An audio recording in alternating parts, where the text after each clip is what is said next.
Okay, let's go ahead and get started. Good morning, everyone, and thank you for joining us today for the latest in our CA Mainframe Performance Management Tech Talk series. For this episode, we are joined by Steve Beerman, one of our principal support engineers, who's going to present Unlocking the Power of CA NetMaster's SmartTrace Facility. Before I hand things off to Steve, just a reminder that if you have questions along the way during the session, please use the Q&A feature in the WebEx. If you don't see a Q&A box in the lower right of your screen, please click on the question mark icon in the upper right and it will open for you. I will also be posting a replay of today's session out in the community along with a copy of Steve's presentation later in the day. So with those housekeeping items out of the way, Steve, I'll hand things over to you. All right, thanks, Len. Welcome, everybody. This is glad you could attend, and thanks for attending. This is Steve Beerman, and from many of the NetMaster customers out there, I've met most of you, and once again, thanks for attending. This is what we're trying to do here is unlocking the power of NetMaster's SmartTrace facility. As you know, that there's multiple features in NetMaster, and the SmartTrace facility is always, in my mind, been the one feature that separates us. It is an awesome feature within NetMaster, allows you to do a lot of different things, and so the purpose of this particular presentation is to try to touch on all the bases and get you familiar with what all NetMaster's SmartTrace facility can do, as well as, some more of the advanced features that maybe some people don't realize. So with that, let's get started. The objectives is first of all, I'll provide a basic review of the NetMaster information sources. I always like to do this because NetMaster is a feature and function-rich product, and there's a lot of things that it taps into as far as ZOS is concerned. And this is, I like to kind of just describe, those kind of things, and then that leads into where does NetMaster get, the SmartTrace information that allows SmartTrace to do its thing. I'll do a brief overview of the SmartTrace, features. Later on, then I'm going to do some examples of some more advanced things that you can do in the SmartTrace feature. And then as for the people that, we have a new MTC-NM NetMaster SmartTrace feature. MTC is the new, web interface, the modernized web interface that's coming out with NetMaster. And in each quarter and each sprint, what we do is we keep on adding new things to that. And we just recently released a new PTF, which has the very beginnings of the SmartTrace feature. And then let's get into questions if there's any questions. So where does NetMaster where does NetMaster get its data from? Well, there's if you go historically, there's always the VTAM, and then there was RMF, and there's SNMP, and then there's the console, this you display commands. And as time went on, and through help with IBM as an example, we would ask IBM, it'd be really nice if you could provide some APIs as an example that we could, tap into certain, information as far as the TCP/IP stack is concerned. So as time goes on, IBM continued to improve the amount of information that's available, to vendors like ourselves via APIs. And so then most certainly, that's the way to go, right? That's we're going to tap into those APIs. And so no matter what it is that we're trying to do, from SMF information to connection information to configuration information, all that information now is available in APIs, and we will access those APIs to get that data. Much, much better, if you can imagine, than in the old-fashioned way where, IBM in the past, you'd issue a display command and you get lots of responses coming back, and then you'd have to weed through the responses, and then with each new release, and they might change a message or whatever, they get to change the messages and, the way that you handle the message flow and things of that nature. Now, I have in this pie here, I have this thing called the NetMaster Packet Analyzer, and that is, lot of data from NetMaster that's gotten from the Packet Analyzer, because, it's sitting there seeing every packet flowing through TCP/IP. And that allows, the product to be, to do very powerful things from a correlation of getting SMF records to the packet coming in, to correlate that to different things as far as what the product does. And so certainly with the packet analyzer, then that's where SmartTrace would get its data from, right? Because it's seeing every packet. So then what we did, we've built a feature around the packet analyzer, getting these packets, and then allowing us to do whatever on the back end in the NetMaster product, to then view the packets and then do the different things we'll discuss later on.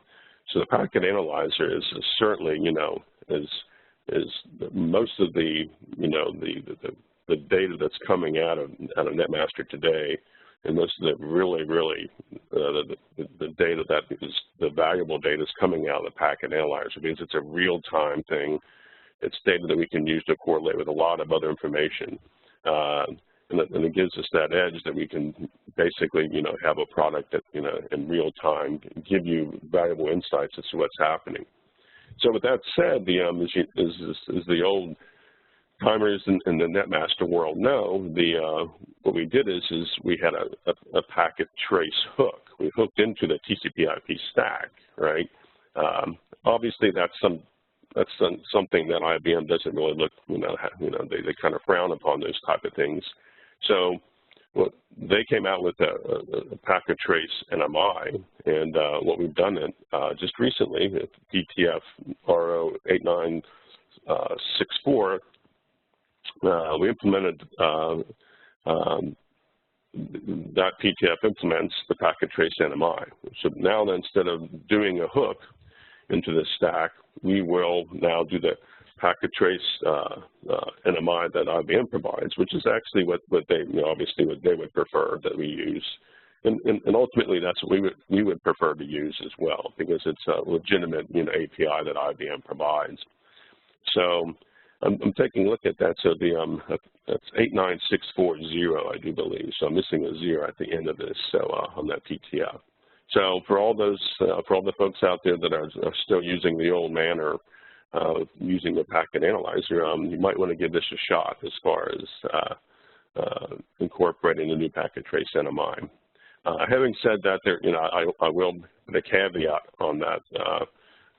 We've had a customer or two in some specific circumstances that the packet trace NMI is in handling the amount of packet flow that they would like. But other than that, it's something that you might want to give yourself to look into.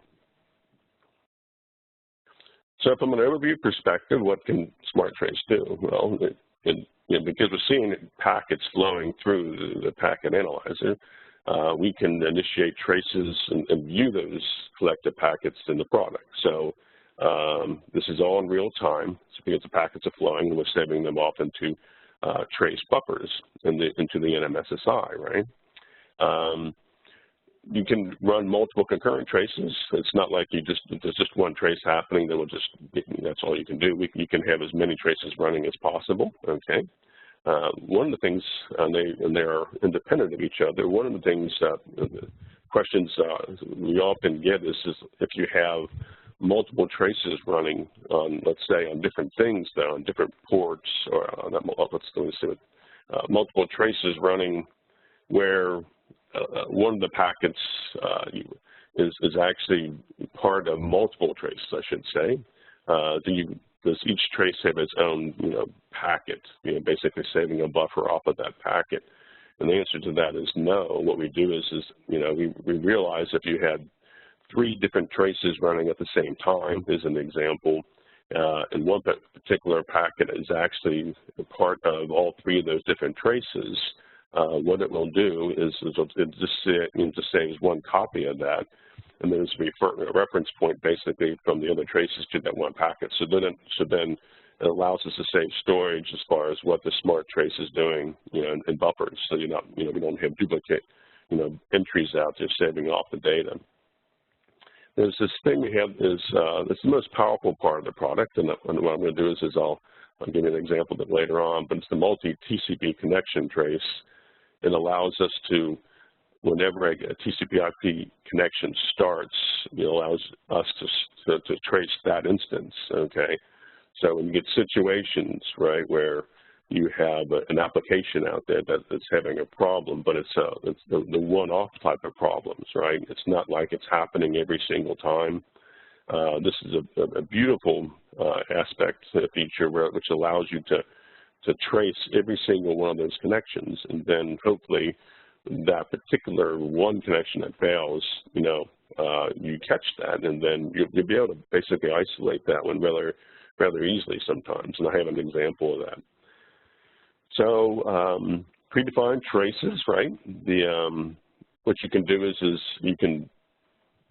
we allow you to have traces that are predefined, okay, and then they will be sitting out there, and you can then start those traces at any given point in time, such that, let's say at 2 o'clock in the morning, a situation occurs. You predefine this trace and basically start it, and you can then use NetMaster timer services to start that trace as an example. We have extensive parsing and decoding of packets, and I'll show examples of that later on as well. And then once, you have a trace in NetMaster, a lot of times, you're going to want customers, not only is NetMaster, NetMaster has this ability to view the traces, which is nice, but, there are other tools out there like Wireshark and IPCS, which for seed traces, right, that, customers are really, they like to use those as an example, So we provide those facilities to allow a customer that has a trace to then, offload those off into a different format to be used by maybe some other tool that they prefer to do diagnostics on. The SmartTrace, it can be very simple, okay, or it's complex, right? A simple version would be, just a help desk operator. There's a particular port or a particular application.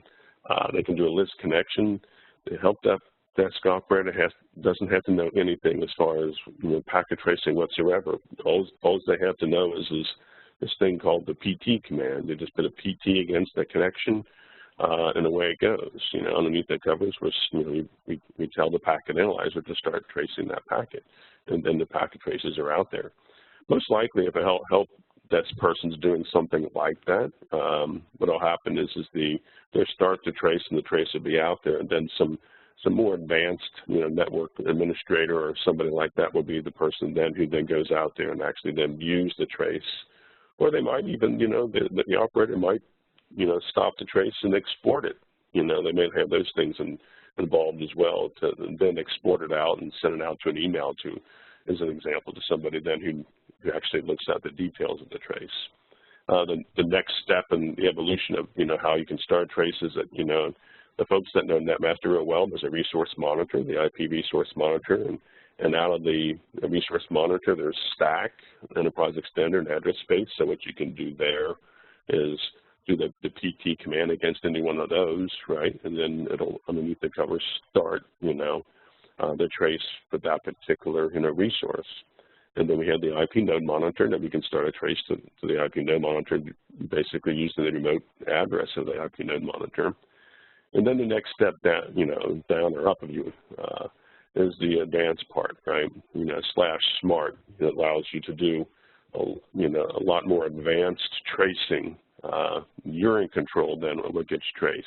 The prior two types of, traces, you're basically just allowing the product, dictate that, okay, it's this connection or it's this resource.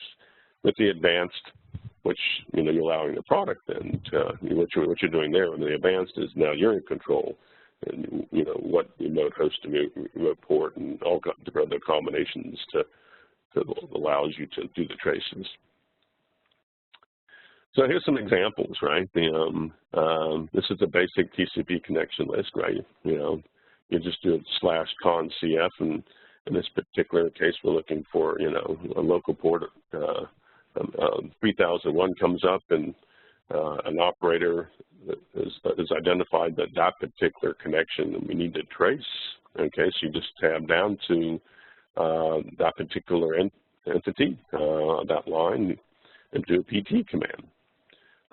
Once you hit the PT command, what will happen is we'll actually highlight it, and we'll actually notify the user that, that it has an active packet trace that is ongoing for this particular connection. Now, another thing is if you had another operator as an example, and they did the same type of thing, right, and they did a list connections, and these very same connections came up, the same window would show up, and they could identify to say, wow, okay, this is highlighted, and I can see that there's a PT out there. It must be, somebody else is already tracing that particular command, that I should say connection. So you've done the packet trace, right? And so then at that particular point, you can do a packet trace view, and then from there you can look at the information as far as the trace that's been captured, right? You always have the quad at the very top, which is a local host and port, and the foreign host and port. And then what we do is we provide a summary information at first, right, at the first screen, which gives you a summary of the upper layer protocol that's being used, and obviously this is a TCP connection, right? Then you can see the direction of the end user hitting something, and then the response coming back from the application, so on and so forth. So so this would be the very first screen that would be presented to you as you do the packet trace view. So then for each packet, then you can then select it, and then we'll break it down even further, right? So from the IP and TCP/IP perspective, then you can take a look, the information that is, then in those headers, okay, to decide if there's anything there that means, has any value to you.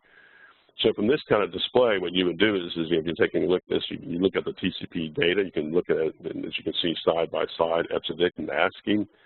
You can then just do, PF11, which is going to be next, and then just go to the next packet, keep on doing it. So you just keep on doing that, and you can go back and forth. PF10, PF11 is an example.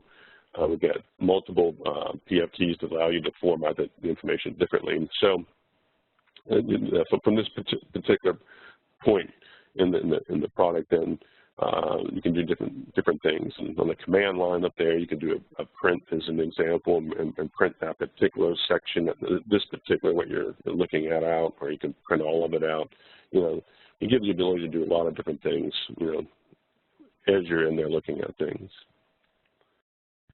So if we get into advanced SmartTrace, okay, this is really where the meat, of the product is, right? Where basically you can define any trace that you can almost imagine, right? You've got a powerful packet selection criteria, which then anything associated with a packet you can actually use to start a trace, right? So because once again, if you think of it, the packet analyzer is seeing the packet, right? And the packet's going to have packet headers, going to be TCP headers, there's going to be header information, and all that is kept internally. So the packet analyzer knows all that information. So there's embedded, there's a language that's used that allows us to do, to look at anything, any information that that's particular and pertains to a particular packet. So the way you get to advanced SmartTrace, you just do /smart, and it provides you to this particular screen here, right? So, or you can do /tradd, which is the trace add.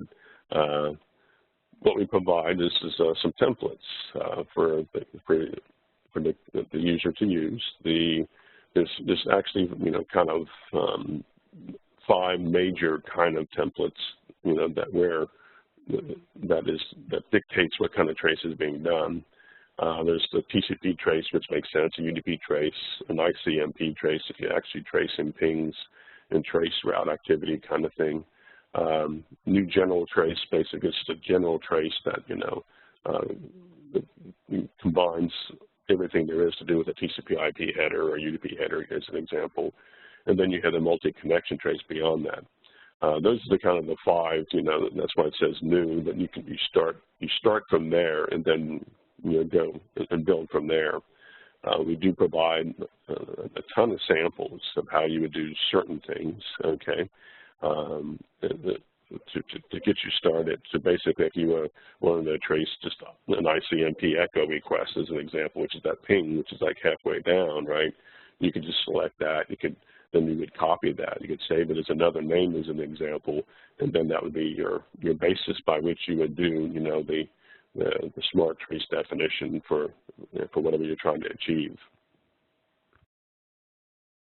So this is an example, you know, what I got here is 2 slides of the multi-connection trace, and I try to hammer the multi-connection trace because it is, I think, the most advanced feature in the product that we have, right? It's the most useful portion of the product, in the sense of diagnosing particular application problems.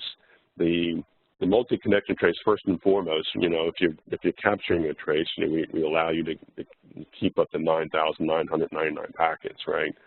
So for a regular connection, as an example, you know, what will happen is if it goes over that number, 9999, what will happen is it'll wrap, okay, because that's all we keep.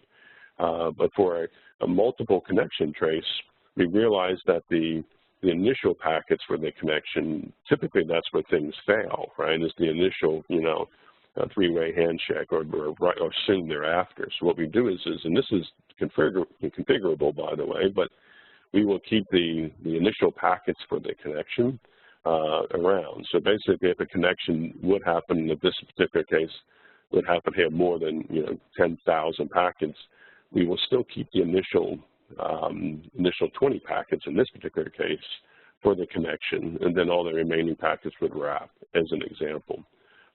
So, given an example of what I did here is I had an application which I did basically the same thing over and over, right? So I did a multi-con trace, and the port was 22334, something I could control, right?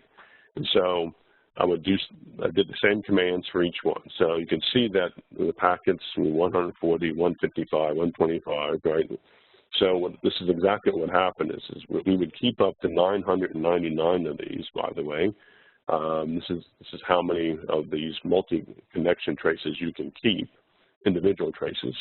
But you'll see that, okay, if you're looking along here, if you're actually diagnosing a problem and somebody says, you know, I had 2 applications fail, this is the classic example that you would take a look at the multi-con trace and see, okay, it looks like 140, 158, somewhere around that packet range seems to be a normal situation. And then you look down below and you say, wow, I had 2 of these things that I only had 12 packets. So these are actually, you know, connections that ended, right? So like, well, wait a minute now, if all the others were, you know, in the 120 to 140 range, why is it that this only has 12?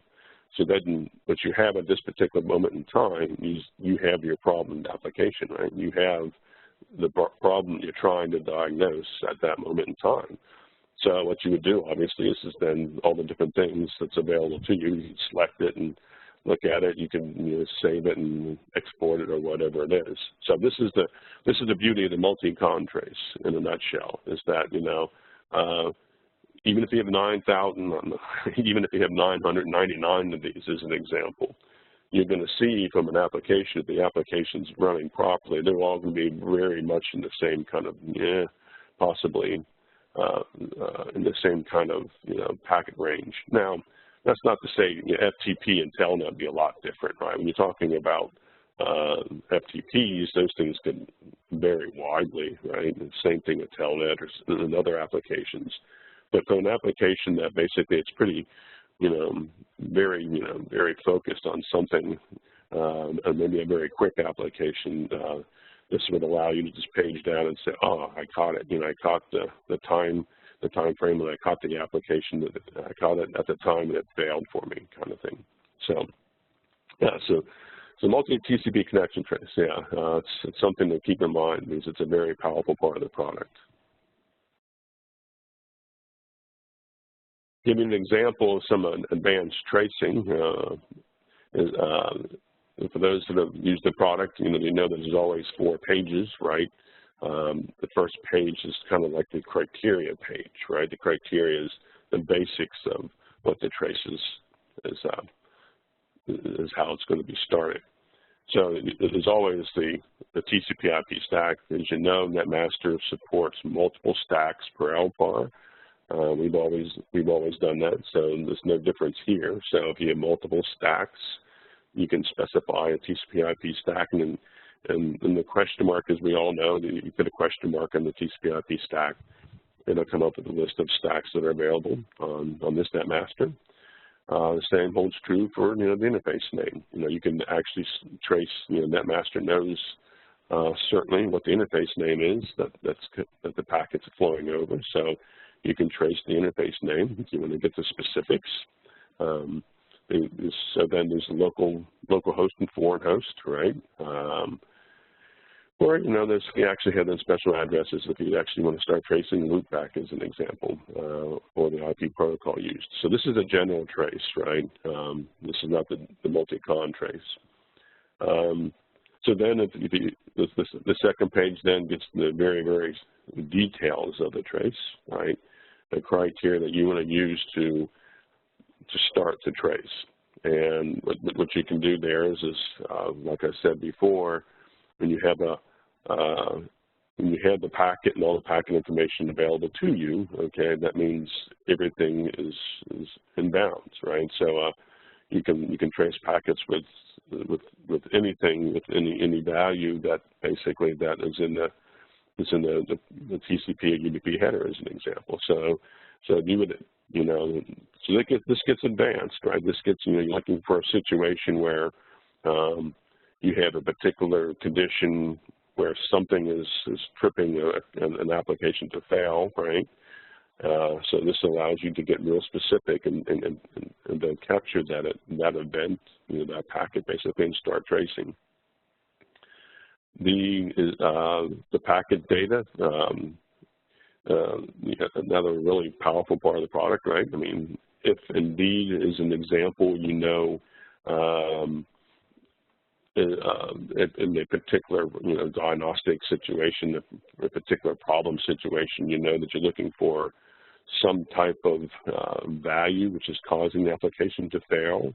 You can do, the product allows you to look within the TCP/IP data to actually start the trace, as as an example. In this particular case, if it sees anything that starts with a star, demo stars, anywhere in position 1 to 32, or star, demo star in position 33 from length of 32, basically 1 or 2, the trace will start. And then what's going to happen is it'll allow, the packet trace will start at that moment in time. So it allows you to capture, that application that's got the problem. Now, the format, we support 6 different formats. There's EBCDIC and ASCII. There's lowercase EBCDIC. There's lowercase ASCII. There's IPv4 addresses. There's IPv6 addresses you can have, and there's actually hexadecimal. So I think that's 7, right? So you can look at any data that you're wanting to look at within the packet. This allows you to do those kind of things. Once again, so very, very powerful part of the product. If you utilize that and you know what you're looking for. One of the things is so often you get in a situation and you start a trace, right, and you hit a situation with whatever it is that you're trying to diagnose, and then it goes on forever, right? The application just keeps on going, and you've got this trace. You've got this humongous trace, of which, say, 20 packets are relative to the problem, and 20,000 packets are not afterwards. And so the stop after tracing allows you to then say, you know what, I've captured my trace. I know, from a diagnostics perspective, I know when it starts. But, conversely, if I hit this particular condition, then I want you to stop the trace because I don't need to know anything else beyond that. Once again, very similar to the start trace, right? All the different things that you can look at, okay, as far as the TCP/IP information in the packet data itself. Very powerful, right? So basically it allows you to really, really nail down just, a subset that packet information that you're looking to diagnose. And then you have the fourth screen always, which is actually then the options themselves, right? How many packets do you want us to save? You know, do you want us to stop at the limit, as an example? The trace expiry. What will happen is the trace itself lives on the NMSSI. There's a trace data space over there, right? And that's where this trace will live for as long as you tell it to live, in the sense of the expiry. So basically the default is 1 hour. So certainly if you did something, if you set something up to capture at 2 o'clock in the morning, and then it does trip at 2:30 as an example, you're going to want to change that to be like 24, right? So that basically it's around for you to take a look at the next day. You know, the maximum is 99.60, right? So it's 99 hours, so we can keep, you know, multiple days worth of data there, if indeed possible. Okay, so the initial package trace, this is for this multi-connection trace. Do you want 10? Do you want 20? Kind of thing. The maximum connections trace. Once again, this is a multi-connection trace advanced feature. How many how many of these do you actually want to trace? You know, potentially, you know, like I said before, you could do up to 999. But is that too many? You know, maybe, possibly so. You know, but the thing is it's a very powerful part of their product that allows you to decide. You know, you're in control of what it is that you're trying to achieve here, right? And then there's that, you know, when you stop the packets, you know, basically, in the stop action, how many packets do you want to send after the stop action is hit, as an example? Maybe you say 0. You say, I don't care about anything. I've hit my condition, 0. I don't care about anything else, okay? And basically, if, you know, what happens if a stop is not met? You know, you started the trace, as an example. The trace is going, but then you also have a stop condition on it that says, hey, this is the, you know, kind of like my subset. This is what I'm looking for. If you don't find that, you know, what do you want to do? Here you can say, well, you know what, I didn't really hit my situation. Just discard the packet, you know, the packet trace, because it doesn't do me any good, because I didn't hit both of my bookends, so to speak. So once again, you know, very powerful and allows you to control what you want to see. This gives an example, you know, advanced trace view, you know, on the green screen, of course. And as you got traces, this will just fill up depending upon what traces that are active, the different types of traces that are active, when they expire, and those kind of things. I have some examples to give you. I focused a lot on this on the green screen, of course. We do have a web interface, right? I'm going to call it the old web interface, and I didn't really want to focus much on that, okay, because of that's kind of going by the wayside, because we actually got a new a web interface that's coming along here. So I'll show you some examples of that. So I wanted to basically, this is, you know, it's still the old green screen. I realize that, and but having said that, even when I speak to customers, I think many of them still today are still using the green screen, still looking at information like this. So, so we go forward here. So what is it that, you know, I'm hearing customers use SmartTrace, the NetMaster SmartTrace. And within the last year or two, it's most definitely, you know, security is big, right? And making sure that the environments are secured is a really big deal nowadays, right? And so the troubleshooting AT-TLS problems is something that, you know, many of our customers now are using SmartTrace to go down that path, to make sure that, you know, the connections that are coming in from the outside are indeed secured. And then using SmartTrace to diagnose problems. So obviously, right, this is, you know, it gets a lot more difficult now, right, using AT-TLS than it did in the past. In the past, you just had an application, you just opened up a port and that was it, right? Well, it's not that simple anymore, okay? There's some coordination and communication that has to happen here between people running the server and the people running the applications. And And now, SmartTrace allows the customers to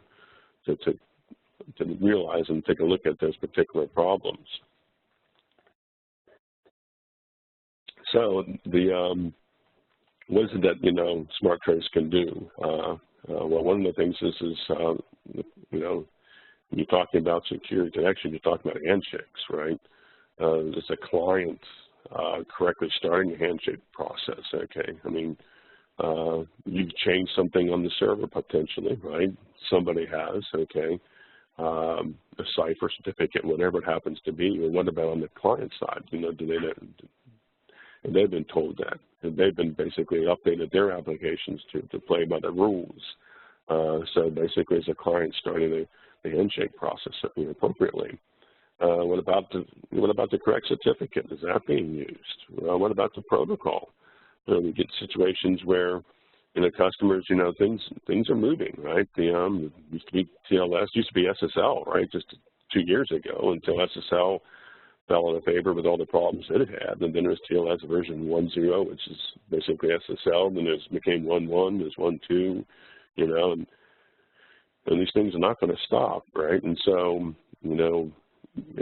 6 months ago, 1.1 might have been the standard protocol that, customers, the applications that we're mandating now, there might be 1.2, and that has the client been updated appropriately to come in the 1.2 protocol, as an example. What about the cipher list? The cipher lists that continue to grow, right? As the hackers get smart, so they're already smart, and they break things, the folks on the other end continue to try to prevent that from happening by creating better ciphers. So but this is all stuff that has to be negotiated between the server and the client. Is the correct cipher being used on both sides? So those kind of things. And then certainly, I think one of the more basic things is unsecured port being targeted, right? The classic, telnet is port 23, right? And now you have, your secured AT-TLS telnet is 1023. Well, you have clients out there, maybe they've been used in a while and they still think it's 23 as an example, and they come in on port 23, and it's not there, of course, or it might be there, but the fact of the matter is they shouldn't be using that port, right? They should be targeting, secured port, which is 1023, as an example. So I got, here's an example of a screenshot of, I have this is a successful, AT-TLS actually 1.1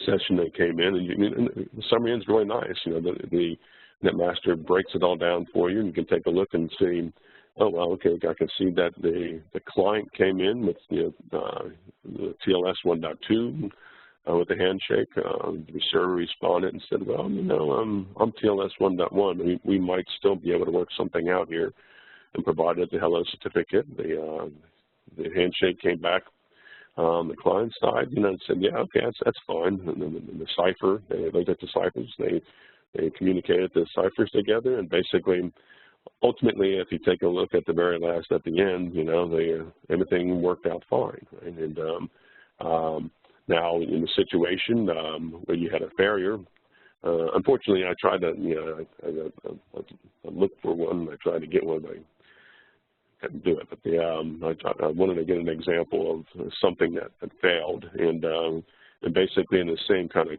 construct, what you'd see is you'd see an error actually. We'd highlight it that says, boom, this was not accepted kind of thing, and then you'd actually see the fin and thing to shut down kind of thing. So using, the product and viewing the handshake information gives you an idea that, yeah, okay, this is looking pretty good. This is an example that, if I go back here, if I would select the client hello, which is the fourth packet here, packet number 4, this is what I get, something similar to this, right? And as you're taking a look at this, you know that what kind of ciphers that need to be used. Okay, this negotiation from the client is saying I can use any one of these ciphers. I'm using 1.2 as an example. You can take a look at this. So if you had a particular problem with TLS, you could sit there and go, the version, if it was 1.1 and maybe the server is expecting 1.2, you can say, well, wait a minute, no wonder the handshake's coming in with the wrong version, or the wrong. You can take a look at this supported cryptographic, options to take a look at possibly these have been included on the server side. So it gives you a nice breakdown, of the AT-TLS information that which is being negotiated here. And this is another one on the server side. I was going back the other way, right? Where, okay, the server basically said my version is 1.1. And by the way, my option that I'm supporting, as you can see, is the X35, and that is a specific one, right? With AES-256 CBS SSA. So if indeed this particular session failed because it couldn't get, the handshake failed, these are the types of things you'd be focusing on. Well, okay, this is the version that the server is looking at. This is the cipher it's using, and down below you see the message, and this is the actual certificate we're using. We break that down as well, right? So we can, allows you to kind of like zero in, on those particular areas that are the typical areas which cause these AT-TLS problems to exist in the first place. So getting into some other features that I think folks aren't aware of is this is actually, so I talked about, what we can do with the SmartTrace, you can view them and, you can do different things and print. And one of the things you can do is you can save the trace off to a file, right? And then you can save this for as long as you want, as an example. But one of the features is you select a SmartTrace, you can do it's called a GR, Generate Report. And as people know, the IBM have IPCS, right? And IPCS is how you would look at, in the past, you would look at SVC dumps. Well, they have obviously facilities now to look at C-trace, TCP/IP data, right? Packet data. They break that off really nice. And one of the things you can do is something very similar to this. You can do reports, right? And these reports that IPCS provides a lot of nice information. It really breaks down, even more so than what we've done. We're just basically showing the flow of the data. But as you can see, the reports that it provides is, the flags that are being used, and then the interfaces, and then it gives you a protocol summary of how many, different protocols are using within that trace that you specify, and the session summary report. And this is all. And what we do is literally underneath the covers is we take this trace, we change it to a C trace, and IBM provide, once again, an API, an IPS packet trace formatter API, which we call. You make that call, and then we say, here's a C trace, and it comes back, and it's got all this really nice formatted data. There's a lot of good information in these reports, and I think, it's one of those things that, customers don't really realize that, it's there. That it's there in NetMaster, okay, beyond just, basically looking at packets and then doing the basic export and print. This reporting tool is a really nice feature that's in the product. Other protocols we support for sure. There's IPsec, right? Does the same thing. Basically, we'll take a look at IPsec and look at the handshake, kind of information that's flowing between the client and server. We had we've had for a while DB2, and I don't think many people know about the DB2 side of it, but we do have extensive support for DB2 connections. Basically, for DR connection, what we'll do is we'll actually, when we do a trace of that, we will actually dive into the packet itself. And we do certain formatting of the SQL. We'll actually format the SQL view as a statement, and it'll show you the SQL statements that are being used in the DB2 connection. DDM, it'll actually display the commands that are being used. So it's a nice, it's a nice facility, specifically to DB2. But allows a customer to break down, very what's happening at the DB2 level. Here's an example, okay. I'm looking at a DB2, and it's actually internally an SMA kind of, the protocol being used inside DB2, the packet. And we're looking at the summary information. We look and say, oh, okay, that, the 90th packet, what happened is there was a negative response, 1003. I can, in the product we have the SDI command, and the SDI command looks at the SMA sense codes, the 1003 sense code as an example, to take you straight into what does that error mean, kind of thing. Some other facilities, okay.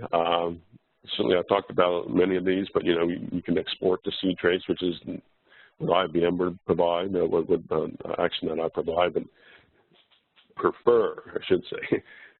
You would export to CTrace. That's what IBM would prefer, obviously, because you got to trace, then they want to look at some situation, you would trace it and export it to CTrace, then send it off to IBM, and they would go off and do their thing.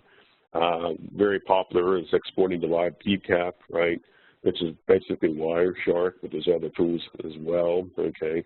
You can print packets. I can print individual packets. I can do the entire packet list. I can do the whole summary, or I could do each individual one, okay. And by print, typically now people have set up the print command in NetMaster to just send out to an email, right? And not often anymore do you see that you got a print set up to a VTAM printer or to some other printer out there. I mean, typically this doesn't happen much now. They've set up a print to execute that and to write it out as an attachment to an email. Like I said, the request can be saved and scheduled. Typically this is the kind of situation where 2 o'clock in the morning you're trying to get into a situation and you want to get a situation, then traces can be saved. The traces, of course, if you got any trace that's on the trace data space, then you can save it, and it's saved in NetMaster's files at that point, the VSAM file. It'll be out there forevermore until you delete it. Okay, so if you have a situation that you want to come back to at some other point in time, you can save it. So, and then with all that setting up the trigger, the NetMaster has extensive timer facilities, and you can set up triggers on frequent events and get the traces started there. And this is just an example that I have a trace and I'm exporting it out to a data set. Okay, I can specify CTrace or live PCAP here. Just a screenshot of of a trace that's been saved. To get into that security, as you know, I mean, the packet, the payload within the TCP/IP packet contains some really sensitive data. We're talking financial, we're talking payroll, we're talking kind of different things. That it could be any number of things within the packet, right? So it's sensitive data, right? And we're in tune with that. And so therefore, any user who tries to use SmartTrace, we have we reinforce that they are defined to the security system. ACF2 top secret RACF through a facility class. Because otherwise, anybody could do a PT or any connection and start looking at the data, right? And getting information, could be even passwords as an example. So they'll be able to take a look. If you don't have that authority, you will be able to look at the payload. I'm sorry, no. You'll be able to look at the header information, but that's all, and then therefore, the header information doesn't really tell you much, right? It's always in the payload that tells you stuff for somebody who's trying to do nefarious kind of thing. So, so basically they can do, a user can do all the commands, but the payload data won't. So if they tried to do an export or a print, you're just going to get the header information on that's it. So we're pretty serious about this. We kind of lock this down, and, that user has to have authority or else they just won't get the payload data. A couple slides to wind up here. This is on the new, the Mainframe Team Center, MTC, NetMaster, right? This is the SmartTrace feature. Just released its PTF RO91841. Give it a shot, it's looking really nice. The It's in its early stages, okay, but at this moment in time, you know, what you can do, you can look at all the definitions that you currently have on your SmartTrace, you know, that are active and that are actually defined. You can see the three tabs. There's the active traces that are there that are running, and then the saved traces.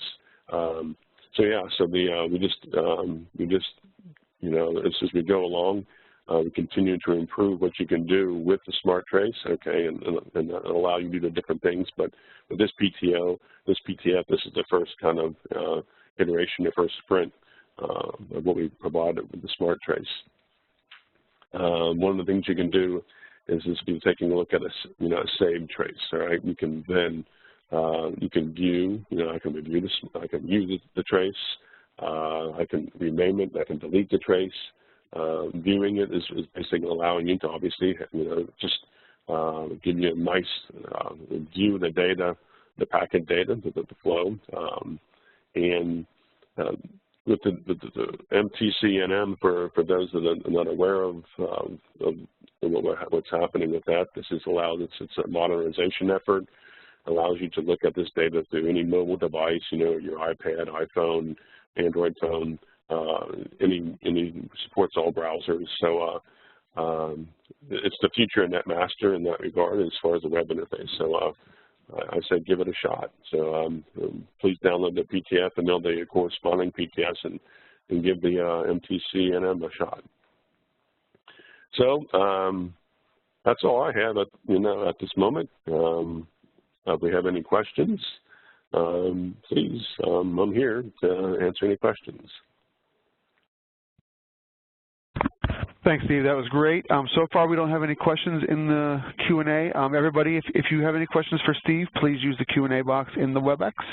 And again, if you don't have the Q&A box in the lower right of your screen, click the question mark icon in the upper right, and it will open for you.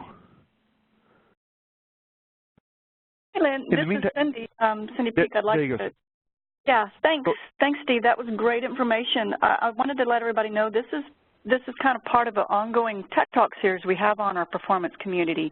And so we encourage you, there's several of them that are already out there recorded on demand, and we will continue these, you know, several times a month, and would welcome your input on what additional topics you'd like to hear more about as we move forward. We'd be more than happy to put together the educational information that you guys are needing to make sure you're getting the most out of all the features and capabilities that we currently have and are rolling out as we move forward.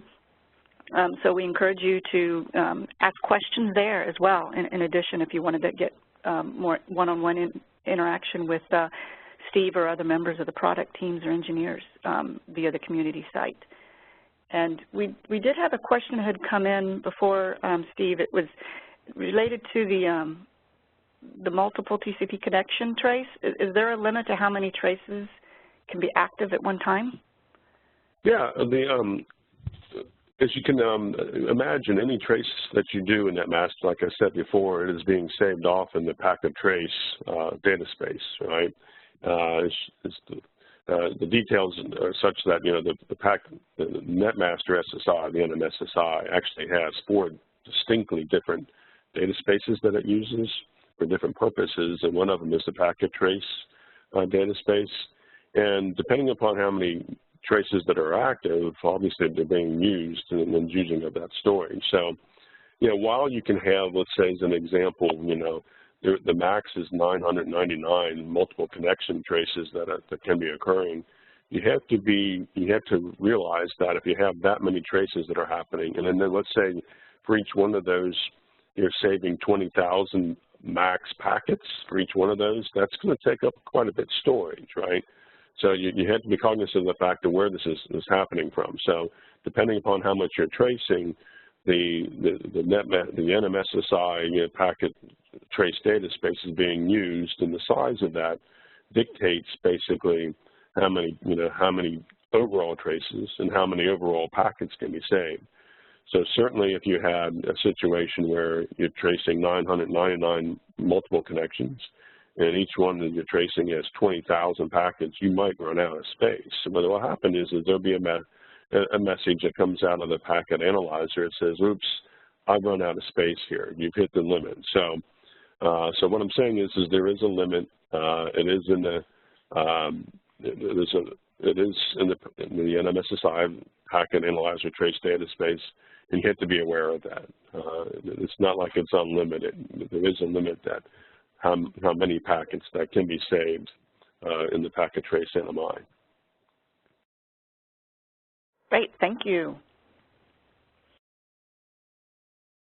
So again, if you have any questions, please feel free to leave those on the community site, and we can interact with you following the event or any other time as well. But thanks, Steve. This was all great information. We appreciate it.